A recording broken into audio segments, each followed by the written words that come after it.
Halo, assalamualaikum. Ketemu lagi sama gue Dimas di sini. Apa kabar teman-teman sebangsa dan setanah air? Nah, di video gue kali ini, gue mau berbagi tips dan trik buat teman-teman yang mau beli handphone second. Tapi sebelum kita lanjut ke videonya, di bawah ini ada tombol subscribe. Pastikan teman-teman itu sudah subscribe channel gue dan aktifkan lonceng notifikasinya supaya teman-teman nggak ketinggalan video-video menarik selanjutnya dari channel gue. Nah, kalau gue sih biasanya kalau misalnya mau beli handphone second, itu gue pertama tentukan dulu harganya ya. Kayak misalnya gue punya budget 1 juta, 2 juta, ataupun 3 juta, gue siapkan dulu budgetnya. Ya, setelah gue menentukan budgetnya, kemudian gue akan cari handphonenya. Dengan budget segitu, kira-kira gue bisa dapetin handphone apa? Contohnya, sekarang yang gue pegang ini adalah Samsung Galaxy S10e. Dengan harga 3 juta, gue pengen dapet Samsung Galaxy S10e ya. Kemudian, setelah gue menentukan handphonenya, gue cari di... Biasanya kalau misalnya gue mau beli handphone second itu masuk ke OLX ataupun juga ke Facebook. Bahkan gue juga pernah beli di Carousel ya. Jadi di handphone gue ini banyak sekali aplikasi-aplikasi untuk membeli handphone second ya. Kayak contohnya di sini ada OLX, kemudian ada Laku6, terus ada Carousel juga. Ini adalah tempat-tempat di mana gue biasa cari handphone second yang gue mau. Nah, setelah gue menentukan tipenya dan kemudian setelah cari di marketplace, gue akan menghubungi orang yang menjual handphone ini dan bikin perjanjian di mana kita COD dan waktunya. Usahakan buat teman-teman itu kalau misalnya pengen COD, itu COD di tempat yang terang dan tempat yang ramai supaya teman-teman itu lebih aman dan lebih nyaman. Kemudian setelah teman-teman itu COD, tipsnya yang selanjutnya itu adalah kalian cek dulu untuk fisik dari handphonenya ya. Pastikan juga fisik dan kondisi handphonenya itu sesuai dengan deskripsi yang dijelaskan oleh si penjual. Kayak contohnya sekarang ini adalah Samsung Galaxy S10e yang gue beli juga memang second. Ini gue belinya di OLX, waktu itu harganya 5,5 juta. Dan pada saat gue COD, itu yang pertama kali gue lakukan adalah gue mengecek dulu kondisi fisik dari handphonenya. Ya, pertama kita akan cek dulu semua sisi-sisi bezelnya, apakah ada lecet, apakah ada dent, ya. Dan di handphone S10e ini dia ada dentnya teman-teman ya. Ini ada dentnya dan ini itu dijelaskan oleh si penjualnya bahwasannya ada dent di sekitaran port chargernya ya. Di sini terlihat ya teman-teman ya. Oke, setelah fisiknya itu gua cek dan bener-bener ada kerusakan yang sesuai dengan sesuai dengan deskripsi yang si penjual itu kasih, gua lanjut ke pengecekan selanjutnya. Yang pertama itu gua akan melakukan pengecekan. Karena ini adalah handphone Samsung ya, karena handphone Samsung, gue biasanya ngecek ke bintang pagar, kosong, bintang pagar ya teman-teman. Dan ini masuk ke menu pengecekan untuk handphone Samsung. Gue akan cek kondisi layarnya, apakah dia ada shadow atau enggak. Karena handphone Samsung itu untuk Super AMOLED itu rentan sekali dengan shadow. Kalau misalnya yang Dynamic AMOLED kayak S10e ini, gue sih belum pernah menemukan kondisinya dia shadow ya. Tapi ada juga yang tompel ya istilahnya itu kalau misalnya untuk penyakit layarnya si Dynamic AMOLED. Nah, setelah gua masuk ke menu pengecekan ini, gua akan cek layarnya dulu pertama ya. Di sini ada red, green sama blue. Ini fungsinya adalah untuk melakukan pengecekan layar. Kalau misalnya teman-teman pencet warna rednya di sini ya, ini dia akan menunjukkan layar berwarna merah supaya kita bisa lihat apakah pada saat layarnya merah ini dia ada shadow yang terlihat ya. Karena di sini contohnya nggak ada shadownya, artinya handphone ini layarnya aman. Kemudian untuk yang green, begitupun juga dengan yang green. Yang green ini juga menunjukkan apakah ada shadow di layarnya ya. Di sini handphonenya aman. Kemudian blue ya, blue-nya juga aman di sini teman-teman. Kemudian setelah kalian cek layarnya, kalian cek receiver. Receiver itu adalah bagian mikrofon ya, atau apa sih istilahnya ya, mikrofon sih kita bilangnya, di bagian atas sebelah sini ya, untuk bisa mendengar kalau misalnya ada panggilan masuk gitu ya. Kita cek mikrofonnya ya. Kalau di sini mikrofonnya terdengar. Kalau misalnya gue deketin ke mic gue sekarang, nah ini bunyinya seperti ini teman-teman ya. Artinya mikrofon dari handphone ini berfungsi dengan baik. Dan selanjutnya kita akan cek untuk vibrationnya atau getarnya ya. Kalau handphonenya ini normal, dia getarnya akan nyala ya. Kayak sekarang ini nyala. Kemudian setelah itu gue akan cek untuk kameranya. Jadi benar-benar semua yang ada di fungsional test ini gue cekin semuanya satu-satu ya. mulai dari layar, kamera, terus receiver, getar, ya. Gue cekin semua satu-satu. Dan oke, handphonenya bisa untuk ngambil gambar ya kameranya. Itu untuk pengecekan kamera bagian belakang. Terus kemudian gue biasa juga ngecek sensornya. Di sini ada 4 sensor ya. Yang pertama adalah untuk sensor akselerometer, barometer, gyroscope, dan magnetic sensor. Kalau untuk akselerometer, ini kita untuk ngecek apakah akselerometernya tuh yang kayak gini nih. Kalau misalnya kita miringkan handphonenya akan menjadi landscape seperti ini. Kalau kita bikin potret, nanti gambarnya akan potret seperti ini. Ini adalah untuk pengecekan akselerometer. Ya teman-teman, artinya handphone ini akselerometernya berfungsi dengan baik. Terus, kemudian untuk barometer. Barometer ini adalah cek tekanan ya. Jadi kalau misalnya untuk handphone-handphone yang memiliki fitur anti air, biasanya dia di situ ada barometer sensor. Nah, cara pengecekan barometer sensornya adalah seperti ini. Kalau misalnya di sini kan tertera adalah 1008 HPA. Nah, kalau misalnya kita tekan handphone ya, dia akan naik nanti teman-teman ya. Tuh. Dia dari 8 naik ke 9, turun lagi ke 7, naik lagi ke 8. Seperti itu teman-teman. Itu untuk pengecekan barometer. Kemudian untuk gyroscope sensor. Gyroscope sensor ini dia nanti akan menunjukkan grafis seperti ini. Ya, kalau misalnya handphonenya kita goyang-goyangin, nanti dia akan naik turun grafisnya tuh. Ya, ini untuk pengecekan barometer sensor. Kemudian yang terakhir adalah untuk sensor magnetik ya. Artinya ini kompas buat teman-teman yang mau ngecek. Caranya sih gampang, tinggal teman-teman putar-putar aja handphonenya. Ya, nanti kompasnya juga ikut muter. Yang artinya ya handphone ini semua sensornya berfungsi dengan baik. Dan setelah itu ya, setelah kita ngecek sensor, kita akan tes dulu untuk touchscreen ya teman-teman. Cek touchscreen-nya. Ya, di sini polanya kita tinggal mengikuti aja. Dia bentuknya tuh kayak gini nih. Tuh, ada gambar kotak-kotak ya berbentuk silang dan mengelilingi dari handphone ini. Kita ikutin aja polanya. Kalau misalnya dia berubah warna jadi hijau, dia artinya bisa disentuh ya. Touchscreen-nya berfungsi dengan baik, artinya seperti itu. Ya. Oke, berarti handphone ini touchscreen-nya berfungsi dengan baik. Setelah kita melakukan pengecekan untuk touchscreen-nya, kita akan cek untuk speakernya. Tapi sebelum kita lanjut tes speakernya, ini buat teman-teman yang lagi nonton video ini, gue mau informasiin dulu. Ini videonya akan lumayan panjang, jadi kalau misalnya emang teman-teman itu benar-benar pengen cari handphone yang second, gue akan informasiin bener-bener lengkap gimana caranya kalau misalnya kita mau beli handphone second supaya kita ngerasa nggak tertipu atau kita udah ngeluarin uang tapi kita mendapatkan handphone yang si penjual itu tidak menjelaskan semua kerusakan dari handphone ini, istilahnya kayak gitu. Oke, kita lanjut ke pengecekan speaker. Karena si S10e ini speakernya ada 2, di bagian di bagian atas ya, yang receiver ini dia juga bisa berfungsi sebagai speaker.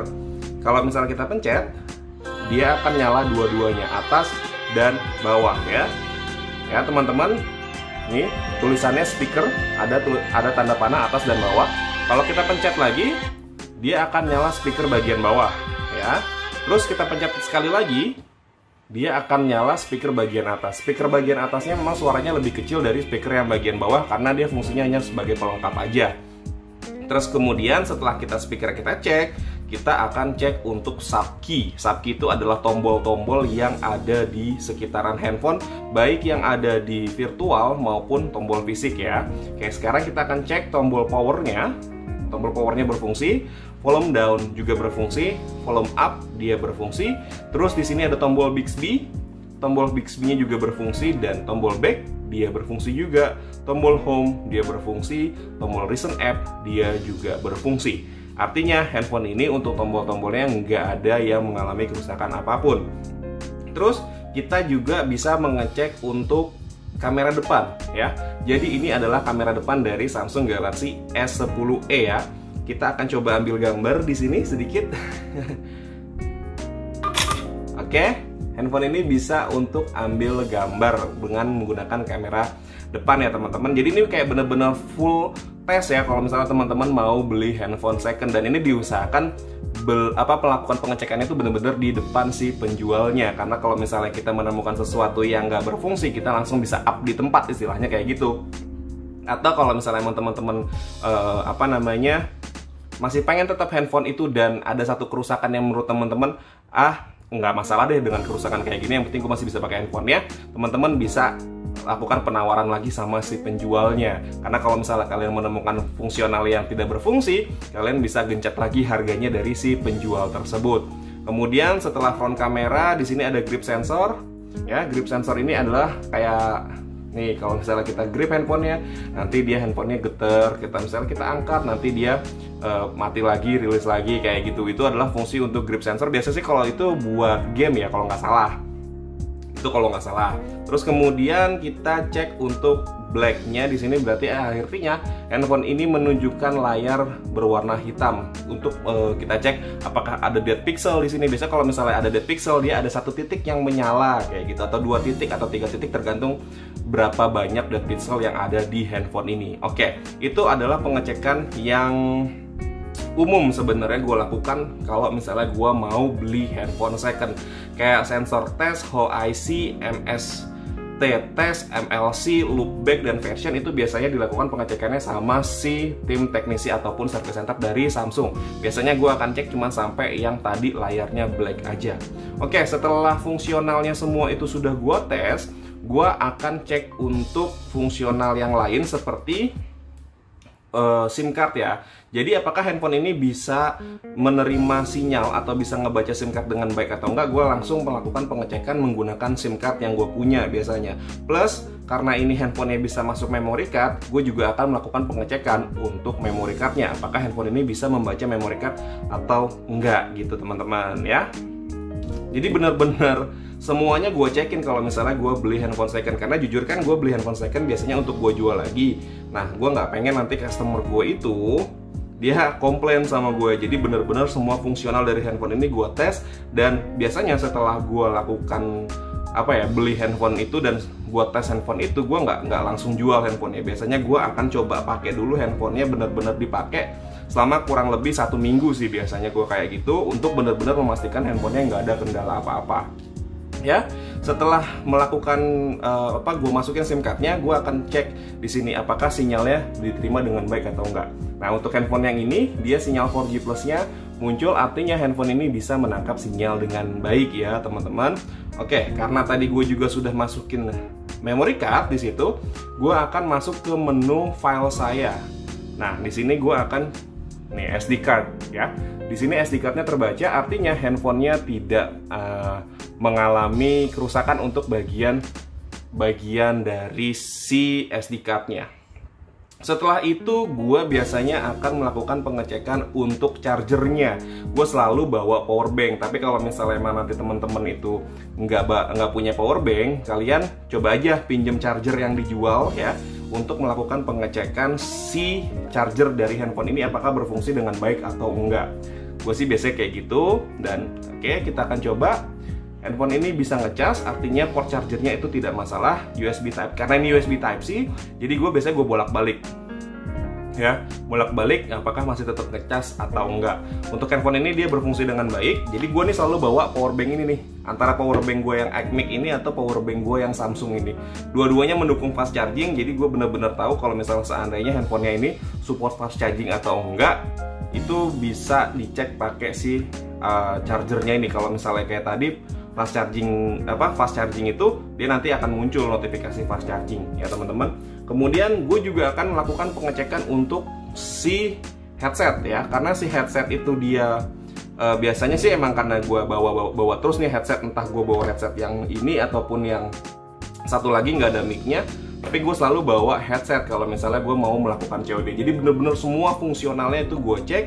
Dan biasanya sih gue akan masuk ke YouTube. Kalau kayak misalnya untuk pengecekan suara ya, gue biasanya akan masuk ke YouTube aja. Masuk ke YouTube aja dan gue play aja video yang ada di sini apa aja. Play dan kemudian gue akan dengarkan di lubang headsetnya dua-duanya gitu, apakah mengeluarkan suara atau enggak ya. Itu untuk pengecekan headsetnya. Udah, setelah semua gue lakukan pengecekan sih, biasanya gue juga ngecek untuk Bluetooth ya teman-teman ya. biasanya gue ngecek untuk Bluetooth. Jadi teman-teman bisa masuk ke menu setting ya, dan nyalakan dan masuk ke connection, terus kemudian Bluetoothnya dinyalakan ya. Terus kalian teman-teman maksudnya cari nih. Kalau gue sih biasanya bawa si headset ini ya. Gue biasanya pakai headset QCY ini kalau misalnya gue mau ngecek, karena kan ini headset ini kan dia pakai Bluetooth ya. Gue bawa ini biasanya, tapi karena di sini ada si headset ada si speaker Bluetooth ini, gue coba konekin ke sini ya. Dia nanti akan searching di sini di bawah CST 600N ya. Gue tinggal klik aja, terus gue pair, dan kalau dia terkoneksi ya, kalau dia Bluetoothnya berfungsi, dia akan terkoneksi ke Bluetooth speaker ini ya teman-teman. Ya bener-bener gue cekin satu-satu semua sih teman-teman. Kalau misalnya gue pengen beli handphone second, karena gue pengen mendapatkan handphone yang terbaik gitu. Kalau misalnya gue dapetin handphone yang nggak bagus, artinya gue nggak akan bisa menjual handphone itu lagi gitu ya. Karena kan gue emang suka jual beli handphone second gitu teman-teman. Dan pastikan juga teman-teman itu tanya ada garansinya atau enggak sama si penjual itu. Kalau misalnya memang ada garansinya, kalian tanya garansinya itu berapa lama dan meliputi apa aja garansinya. Dan kalau misalnya si penjualnya itu dia nggak memberikan garansi, kalian bisa tekan lagi aja, coba tekan lagi harganya. Biasanya sih gue berhasil. Misalnya seandainya gue mau COD, pertama gue deal dengan harga 3 juta. Terus pada saat gue melakukan COD, terus gue menemukan hal-hal yang ada sedikit minus gitu kan, gue biasanya nego lagi di situ, dan ya lumayan bisa turun 100 sampai 200 ribu lah. Gue sih biasanya kayak gitu. Ya itu sih ya tips dan trik yang biasa gue pakai pada saat gue mau beli handphone second. Mungkin teman-teman punya tips yang lain, bisa tulis di kolom komentar. Kalau misalnya seandainya video ini bermanfaat, bisa ditinggalin tombol like ya, tinggalin tombol like. Bisa teman-teman pencet tombol like-nya dan dibantu disebarkan ke teman-teman kalian. Akhir kata gue pamit. Assalamualaikum warahmatullahi wabarakatuh.